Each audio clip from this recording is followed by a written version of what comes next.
It's time to have an honest conversation about Lonzo Ball, and it might not be the negative one that you're thinking about. You see, even though he was drafted way back in 2017 and hasn't played a game in almost 2 years, Lonzo Ball has one of the most dedicated fan bases in the entire NBA. So how did we get to the point where his current team privately believes he will never play the game of basketball again? On August 8th, 2021, Lonzo Ball was finally traded to the Chicago Bulls. Was it an easy decision for you to come here?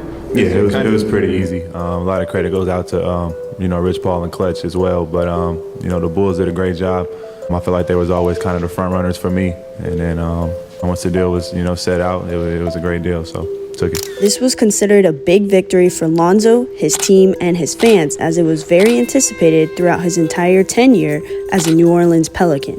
What I love this pickup about Chicago. I think Lonzo Ball, he needed to be somewhere where he was going to have the ball in his hands. Now he's in an ideal situation.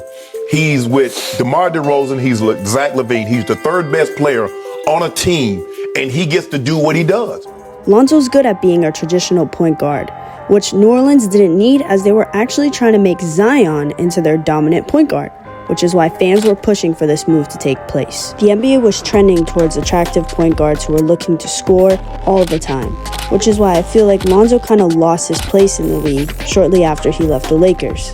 Going to Chicago was looked at as the best fit because they were lacking a point guard to feed to Zach LaVine. The hate that Lonzo experienced was very real, but when he went to Chicago, it showed the NBA and its fans how underrated he really was. With Lonzo Ball on the roster, the Bulls were 27-13. With his efforts, they made the playoffs. But without him, they were barely a 500 team. In the beginning of his career, Lonzo was never known to be an elite shooter. He was always known as a better passer and a better defender. In fact, in his last season with the Lakers, they were 7th overall in defense. But when he went down with a tragic ankle injury, they went to dead last. Lonzo's biggest critique was that he was the worst shooter in the NBA. I mean, he even got the nickname Lonzo Airball. But after spending some time in New Orleans and focusing on changing his shot, he is now an elite shooter, shooting 42% from beyond the arc. So what went wrong? How come we have not seen him play basketball in almost 2 years? What looked not to be that serious at first turned into 3 surgical procedures in a single year. First, let's discuss the mental toll this must be taking on him. Imagine working your entire life to reach your goal of playing in the NBA and not being able to because your own body is breaking down on you. Now, everyone is asking, what happened to Lonzo Ball?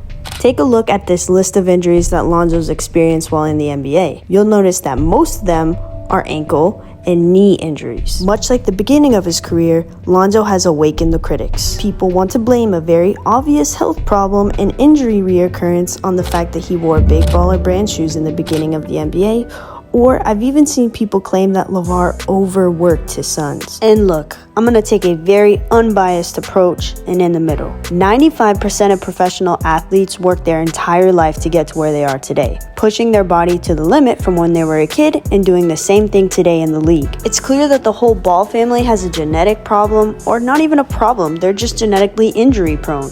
Exhibit A.